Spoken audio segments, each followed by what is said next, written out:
നിർമ്മാണത്തിലിരിക്കുന്ന ദേശീയപാത 66 Alappuzha saint Michael's കോളേജിന് സമീപം വൻ ഗർത്തം രൂപപ്പെട്ടു. ഇതുവഴിയുള്ള വാഹന ഗതാഗതം ഭാഗികമായി നിരോധിച്ചു.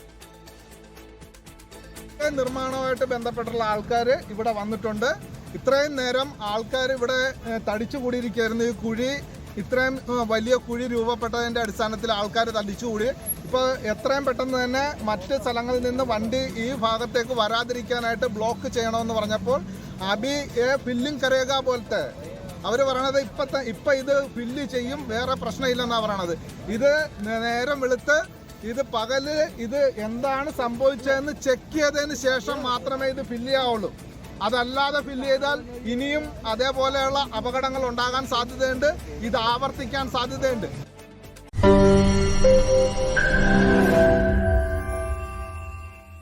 ലോകത്തെവിടെയായാലും ഏത് സമയത്തും 24 വാർത്തകളും ഓഗ്മെന്റഡ് റിയാലിറ്റി പാക്കേജുകളും എക്സ്പ്ലെയിനറുകളും വിശദമായി കാണാൻ ഞങ്ങളുടെ യൂട്യൂബ് ചാനൽ നിങ്ങൾക്ക് സബ്സ്ക്രൈബ് ചെയ്യാം.